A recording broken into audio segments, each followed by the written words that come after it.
Bab 506, rumit, bagaimana aku bisa tahu soal ini?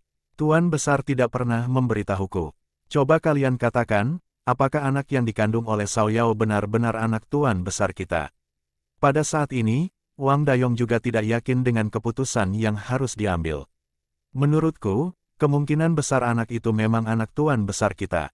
Kalau tidak, bagaimana mungkin Nona Xiao Yao bisa bersikap sekeras itu? Dia tahu kita adalah orang kepercayaan Tuan Besar, maka dia tidak memberi kita 1 sen pun dan bahkan menginginkan semua barang kita. Kata Situ dengan suara pelan. Aku juga setuju. Nada bicaranya benar seperti istri Tuan Besar, tambah Liu Ergou dengan ragu. Dia juga tidak berani mengambil keputusan sendiri, jika benar anak itu adalah anak Lin Hai, bagaimanapun caranya, mereka harus mempertaruhkan nyawa untuk melindungi keselamatan Xiao Yao. Sebelum pergi, Tuan Besar sudah memerintahkan kita untuk berdiskusi bersama jika ada masalah. Kalian pikir, apakah kita harus memberikan bubuk mesiu secara cuma-cuma? Tanya Wang Dayong. Ini, bagaimana kalau kita bertanya lagi pada Nona Xiao Yao? Ini adalah masalah besar, bubuk mesiu itu tidak terlalu penting, toh biayanya juga tidak tinggi, kita sudah merampas begitu banyak harta dari ibu kota. Itu sudah cukup untuk menutup kerugian, yang terpenting adalah memastikan dengan jelas, siapa sebenarnya ayah dari anak yang dikandung oleh Nona Xiao Yao. Kata Situ, apa yang kamu katakan itu sangat masuk akal.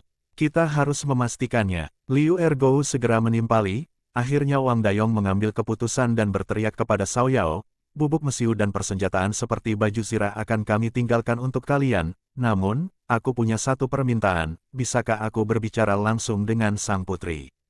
Nona Xiao Yao tidak perlu khawatir, aku berjanji tidak akan menggunakan kesempatan ini untuk menangkapmu. Tidak bisa, apapun yang ingin kamu katakan, katakan saja di sini. Jawab Han Turkestan yang jelas tidak mempercayai mereka, dia langsung menolak. Xiao Yao berpikir sejenak, lalu berkata, ayah, jangan khawatir. Orang ini masih bisa dipercaya. Aku akan berbicara dengannya sebentar, lagi pula, kita sangat membutuhkan barang-barang itu, dan kita harus bergantung pada mereka untuk mengangkutnya ke sini. Tapi mereka adalah musuh kita. Jika mereka mengingkari janji, maka kita tidak akan bisa melindungi keselamatanmu. Pada saat seperti ini, mereka tidak perlu menggunakan taktik seperti itu, lagi pula, jika mereka benar-benar berani membawaku pergi secara paksa, maka aku akan mati di depan mereka. Untuk mendapatkan bubuk mesiu dan senjata tersebut, Xiao Yao memutuskan untuk turun dan berbicara langsung dengan Wang Dayong. Bagaimanapun, mereka telah mengalami kerugian besar dalam pertempuran ini. Lebih dari setengah pasukan mereka telah tewas, dan yang tersisa pun kebanyakan terluka. Mereka membutuhkan sangat banyak makanan dan obat-obatan untuk menyelamatkan para prajurit yang terluka ini. Melihat sikap Xiao Yao yang sangat tegas, Han Turkestan akhirnya setuju. Kamu harus berhati-hati. Ayah, jangan khawatir, mereka tidak akan melakukan apapun padaku. Batu-batu yang menutup gerbang kota segera dipindahkan, gerbang dibuka, dan Xiao Yao naik kereta kuda untuk menemui Wang Dayong. Wang Dayong menyuruh para prajurit lainnya mundur, hanya menyisakan Situ dan Liu Ergou. Nona Xiao Yao, tak disangka beberapa bulan tidak bertemu, ternyata kamu sudah mengandung, boleh tahu, siapa ayah dari anak ini? Tanya Wang Dayong dengan hati-hati. Soal ini, kamu tanya saja Lin Hai. Dia tahu betul, jawab Xiao Yao dengan dingin. Ketiga orang itu saling memandang.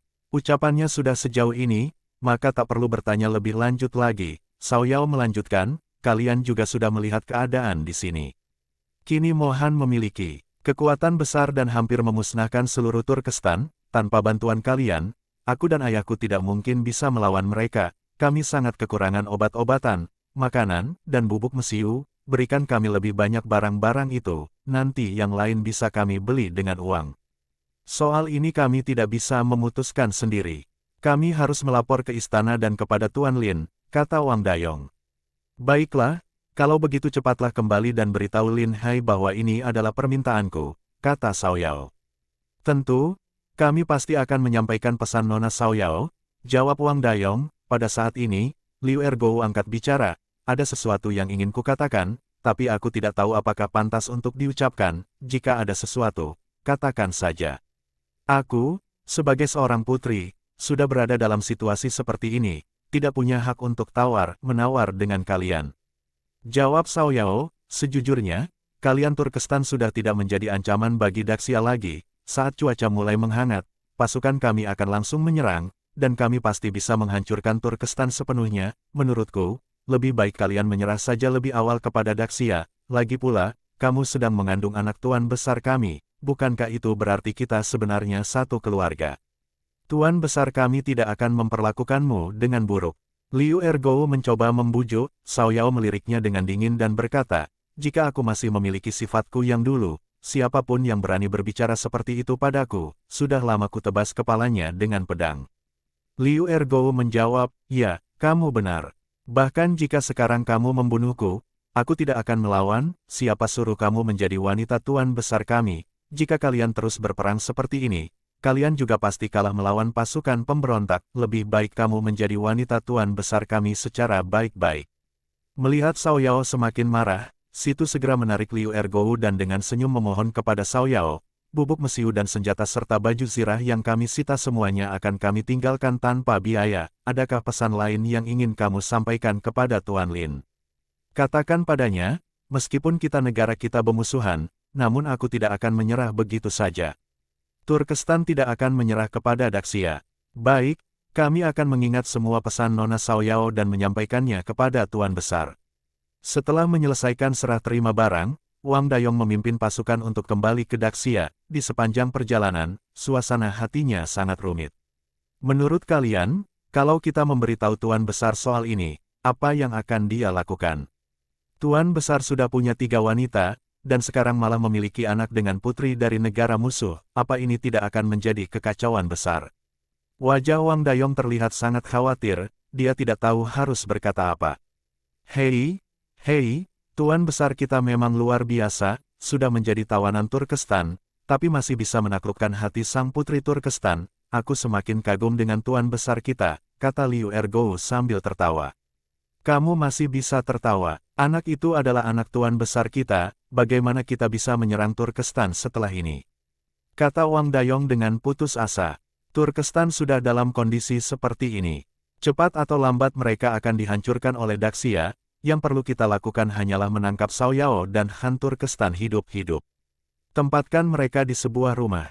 Tanpa kekuasaan militer, mereka pasti akan hidup tenang. Lagi pula, aku percaya pada kemampuan Tuan Besar kita. Saat menjadi tawanan saja dia bisa mendapatkan hati Nona Xiao Yao. Setelah mengalahkan Turkestan, hanya dengan sedikit usaha, dia pasti bisa mendapatkan sang putri sepenuhnya. Kata Liu Ergo sambil menggelengkan kepala. Kalian harus ingat, jangan pernah membicarakan masalah ini kepada siapapun. Setelah pulang nanti, semua harus tutup mulut rapat. Rapat, hanya beritahu Tuan Besar, biarkan dia yang memutuskan. Jika hal ini sampai bocor dan diketahui oleh para pejabat lain, itu akan sangat merugikan reputasi Tuan Besar kita. Mengingat Lin Hai juga memiliki hubungan ambigu dengan permaisuri, Wang Dayong pun semakin pusing memikirkannya. Bab 507. Janji, kita semua sudah tahu. Hal ini hanya kita yang tahu. Siapapun yang sembarangan bicara saat kembali nanti, aku yang pertama akan membereskannya. Liu Ergo berkata dengan lantang, mereka pun serentak berjanji bahwa mereka tidak akan membocorkan masalah ini keluar. Baiklah, tugas kita sudah selesai dengan lancar. Cepat kita kembali. Tanpa usaha berarti, kita berhasil meraih prestasi besar. Setiap orang akan mendapatkan penghargaan.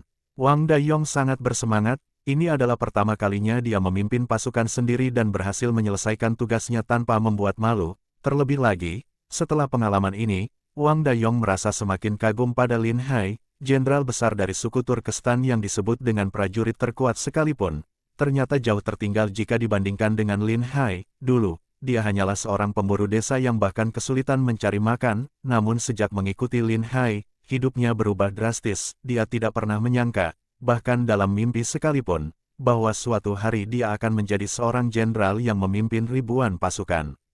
Bahkan, para pemburu lainnya yang ikut serta kini memiliki jabatan militer, yang paling berbakat menjadi pemimpin 1000 orang, sementara yang paling rendah pun memimpin 100 orang. Lebih jauh lagi, dalam waktu singkat, Daxia akan menjadi negara terkuat di dunia, menyambut penghormatan dari semua bangsa. Memikirkan semua ini, hati Wang Dayong dipenuhi semangat yang meluap-luap. Dia memacu kudanya ke depan, ingin segera kembali dan melaporkan kabar baik ini kepada istana. Sementara itu, Cao Yao memeriksa barang yang berhasil diperoleh, termasuk senjata berbahan mesiu, baju zirah, dan banyak obat untuk mengobati luka. Barang ini sangat penting bagi mereka. Seperti hujan di musim kemarau, banyak prajurit yang terluka parah mungkin tidak akan bertahan tanpa obatan ini. Dalam kasus yang serius, ribuan orang bisa saja tewas karena luka yang tidak terobati. Kamu memang punya penglihatan yang tajam, bisa membaca maksud Dacia. Tanpa pengorbanan apapun, kita berhasil mendapatkan semua barang ini. Dengan barang ini, kita bisa bangkit kembali. Han Turkestan sangat bersemangat. Awalnya, dia berpikir bahwa kekalahan sudah tidak terhindarkan, tetapi situasi berubah drastis. Semua orang merasakan kebahagiaan setelah lolos dari kematian. Dacia suka menggunakan tipu daya. Mereka selalu ingin mencapai tujuan dengan biaya sekecil mungkin, membuat kita bertikai di antara kita sendiri. Singkatnya, melawan pasukan pemberontak juga berarti membantu Dacia. Kalau kita tidak membuat mereka membayar sesuatu, mana bisa dibiarkan. Kata Cao Yao. Han Turkestan menerima kenyataan ini tanpa marah. Kita hanya saling memanfaatkan. Setelah kita merebut kembali wilayah Turkestan, kita pasti bisa mengalahkan Dacia, Han Turkestan berkata dengan penuh keyakinan. Tidak semudah itu. Jika Dacia berani menjual bahan mesiu kepada kita, itu berarti mereka tidak menganggap kita sebagai ancaman lagi. Mungkin saja mereka sudah memiliki senjata yang lebih hebat, kata Cao Yao dengan nada penuh kekhawatiran. Dacia boleh saja punya senjata canggih, tapi kita juga tidak kalah. Saat pasukan pemberontak menyerang kota, mereka menggunakan banyak busur berat. Saat itu aku terpikir untuk menggunakan busur berat melawan meriam Dacia. Selain itu, Turkestan juga harus membangun lebih banyak kota, mengandalkan pertahanan benteng. Kita di Turkestan memiliki musim dingin yang sangat dingin. Jika Dacia berani menyerang, selama kita bisa menunda hingga musim dingin, mereka pasti akan kalah. Han Turkestan telah mengubah cara berperangnya dan memutuskan untuk meniru pertahanan kota Dacia. Cao Yao menghela napas. Sumber daya Turkestan terbatas, bagaimana mungkin mereka bisa membangun banyak kota dalam waktu singkat? Belum lagi, ketika musim semi tiba, Dacia pasti akan menyerang. Mereka tidak akan sempat melakukan semua ini. Cao Yao kembali ke tendanya, dia menyeduh daun teh, mencicipinya, dan aroma teh memenuhi udara. Daun teh ini adalah hadiah dari Wang Dayong sebelum dia pergi. Putri Cao Yao, ini adalah hadiah yang diberikan oleh Tuan kami untukmu. Dia bilang ini adalah janjinya padamu. Cao Yao teringat saat minum teh bersama Lin Hai di istana. Teh ini bukan yang terbaik. Nanti aku akan mengirimkan teh Dacia yang lebih baik untukmu. Sambil menikmati teh, pikiran Cao Yao dipenuhi dengan bayangan Lin Hai, pria yang tampan, penuh percaya diri, namun sedikit sembrono. Cao Yao telah bertemu dengan berbagai macam pria, tetapi hanya Lin Hai yang begitu istimewa. Dia seperti teka-teki yang penuh daya tarik baginya. Cao Yao menyentuh perutnya, merasakan kehidupan baru yang tumbuh di dalamnya. Apakah ini seorang gadis atau seorang anak laki-laki? Jika suatu hari Lin Hai bertemu denganmu, seperti apa reaksinya? Cao Yao tersenyum tipis, wajahnya memancarkan aura keibuan. Beberapa hari kemudian, Wang Dayong dan pasukannya kembali ke ibu kota dengan selamat. Lin Hai, setelah mendengar kabar tersebut, bersama Yu Huasi keluar dari kota untuk menyambut mereka. Melihat pasukan yang berbaris rapi dengan disiplin tinggi, Lin Hai tersenyum puas. Wang Dayong dan beberapa orang lainnya maju ke depan, turun dari kuda, dan memberi hormat. Salam kepada Tuan, salam kepada Tuan Yu. Kami berhasil menjalankan tugas yang Anda percayakan. Bagus, kalian melakukan pekerjaan yang baik. Aku akan segera mengajukan penghargaan untuk kalian ke istana, kata Lin Hai dengan senyuman. Terima kasih, Tuan. Dalam misi kali ini, apakah kalian bertempur langsung dengan musuh? Bagaimana kerugian dan korban di pihak kita?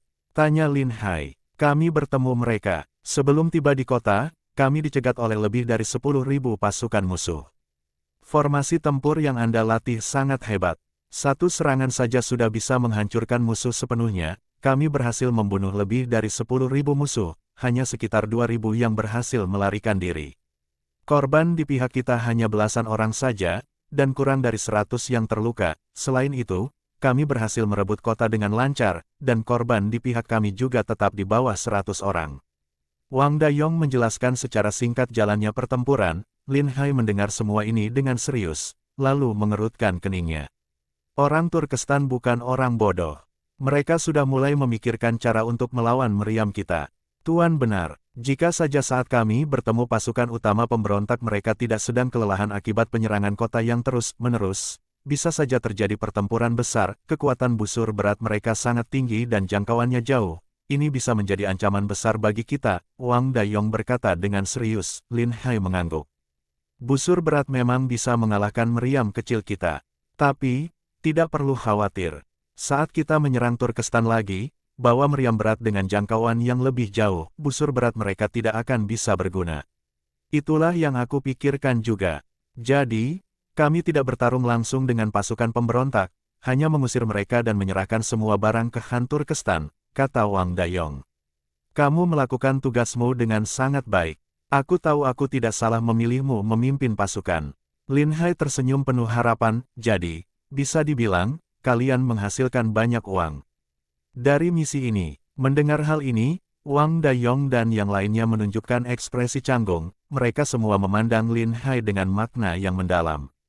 Memang benar kami mendapatkan banyak uang, tetapi ada insiden kecil yang membuat kami kehilangan lebih dari 10.000 tak perak, kata Wang Dayong pelan, dia melirik sekeliling, lalu menurunkan suaranya, masalah ini sebaiknya tidak didengar oleh orang lain. Biarkan aku menjelaskan secara pribadi kepada Tuan. Lin Hai merasa aneh. Mereka telah memenangkan pertempuran, bagaimana mungkin masih ada insiden. Namun, dia percaya bahwa Wang Dayong tidak akan bertindak gegabah. Dia mengangguk dan berkata, baiklah, kita kembali ke kota dulu. Kamu bisa berbicara denganku di dalam keretaku.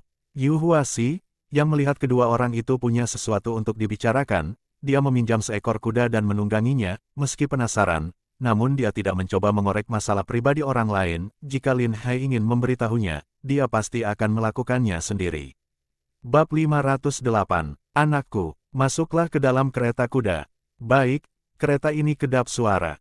Kalau ada sesuatu yang ingin kamu katakan, katakan saja. Ujar Lin Hai dengan nada santai. Tuan, kami telah berhasil menemui Nona Xiaoyao. Kami juga sudah menyerahkan teh itu langsung ke tangannya. Jawab Wang Dayong dengan wajah penuh semangat. Itu kabar bagus, bukan? Jika benar bahwa Han Turkestan dikalahkan oleh pasukan pemberontak, mereka pasti bersedia mengeluarkan banyak uang untuk membeli bubuk mesiu dan obatan dari kita, kata Lin Hai sambil tersenyum kecil, namun, Lin Hai tampak masih menyimpan rasa curiga. Tapi tunggu dulu, kenapa aku merasa ada sesuatu yang aneh? Bukankah ini adalah peluang emas untuk kita? Masalahnya justru di situ, Tuan. Wang Dayong mulai menjelaskan. Nona Xiaoyao meminta kami untuk meninggalkan semua barang itu di sana. Tapi, dia tidak memberikan 1 sen pun sebagai gantinya. Apa? Sungguh tidak masuk akal. Lin Hai langsung bereaksi. Apakah kamu benar menyetujui itu? Aku memang memintamu untuk membantu mereka sedikit, tapi bukan berarti kita harus menyerahkan semuanya secara cuma-cuma. Tanpa bantuan dari dinasti Daxia, Han Turkestan tidak mungkin menang melawan pemberontak. Tuan, awalnya aku juga berpikir begitu. Aku sempat menolak permintaan itu. Namun, Nona Xiaoyao sangat tegas.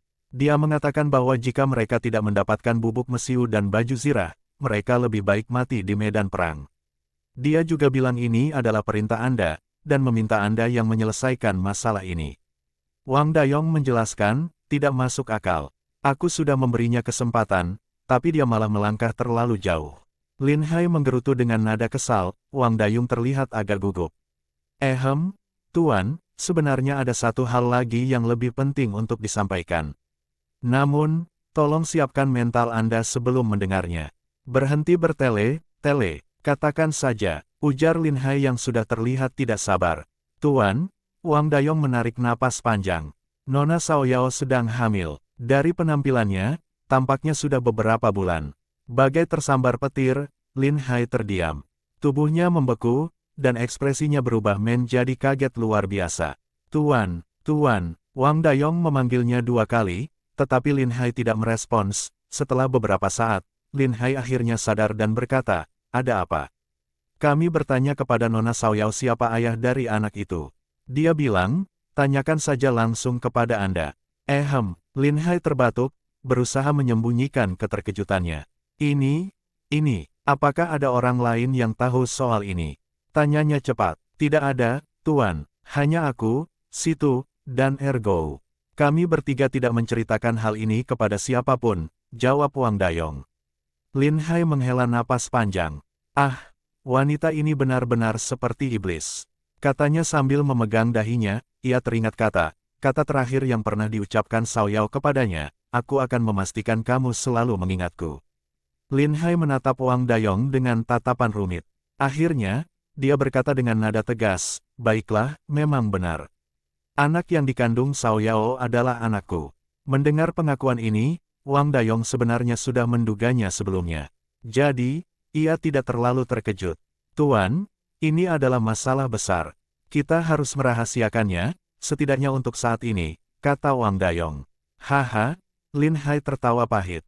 Di dunia ini tidak ada dinding yang benar-benar kedap angin. Bahkan jika kita berhasil menyembunyikannya untuk sementara waktu, apakah kita ingin anak itu tumbuh besar dan menjadi musuh dinasti Daxia? Maksud Tuan, apa yang harus kita lakukan? Tanya Wang Dayong. Karena wanita itu telah mengandung anakku, maka tentu saja kita harus segera membawanya kembali. Dia adalah bagian dari keluarga kita sekarang. Akhirnya Wang Dayong merasa lega setelah mendengar keputusan Lin Hai. Meski terlibat masalah pribadi, Lin Hai tetap menjaga akal sehatnya dan tetap fokus pada tugas-tugasnya sebagai pejabat negara. Setelah kembali ke istana, para prajurit yang memenangkan perang menerima penghargaan dari kerajaan.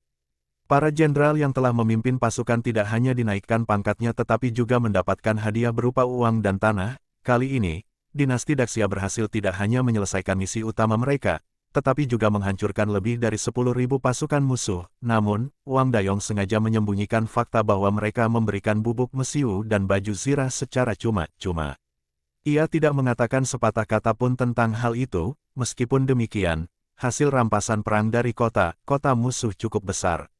Uang dan harta rampasan bernilai lebih dari 1 juta tael perak, ditambah ribuan kuda perang yang sangat berharga. Selama para prajurit tidak membocorkan hal ini, maka pihak kerajaan tidak akan tahu apa yang sebenarnya terjadi. Raja Lin Tiangui, pemimpin militer tertinggi dinasti Daxia, merasa sangat puas dengan hasil perang kali ini. Saat ini, dinasti Daxia memiliki pasukan yang kuat dan jenderal muda yang sangat hebat. Aku tidak perlu lagi memimpin perang secara langsung di masa depan, ujar Lin Tiangui dengan penuh kebanggaan. Yang mulia, meskipun Anda tidak memimpin langsung lagi, kami tetap membutuhkan arahan dan bimbingan Anda di belakang layar. Kata Lin Hai sambil tersenyum hormat. Baiklah, jika kalian membutuhkan nasihatku, tanyakan saja. Aku akan membagikan semua pengetahuan dan pengalamanku kepada kajian, kata Lin Tiangui dengan nada puas. Sikap rendah hati Lin Hai meski telah mencetak banyak prestasi besar membuat Raja Lin Tiangui sangat kagum. Ia merasa bahwa menantunya ini benar-benar memiliki karakter yang luar biasa. Diskusi berlanjut membahas strategi berikutnya. Beberapa pejabat mengusulkan untuk menunda serangan terhadap Han Turkestan dan lebih fokus pada wilayah Tibet terlebih dahulu. Akhirnya para pejabat sepakat bahwa langkah terbaik adalah menghabisi kekuatan Tibet sebelum kembali berurusan dengan Han Turkestan. Persiapan untuk serangan besar-besaran segera dimulai. Pasukan dilatih dengan lebih keras, dan logistik seperti persediaan makanan dan senjata diatur dengan baik. Namun, Lin Hai yang kembali ke rumahnya tidak bisa tenang. Pikiran tentang Cao Yao dan anak yang dikandungnya terus menghantuinya. Wanita ini benar-benar ingin membuatku marah. Lihat saja nanti, setelah aku menangkapmu, bagaimana aku akan memperlakukanmu, gumam Lin Hai kepada dirinya sendiri. Meskipun merasa sangat emosional, Lin Hai tetap berpikir rasional.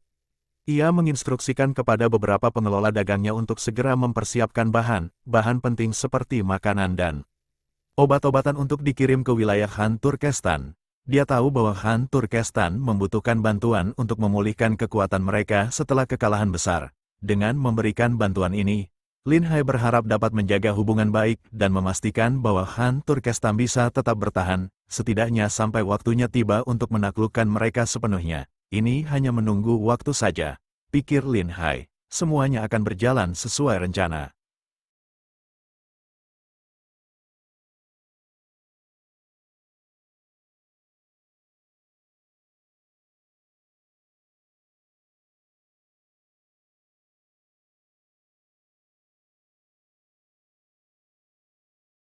Bersambung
Bersambung,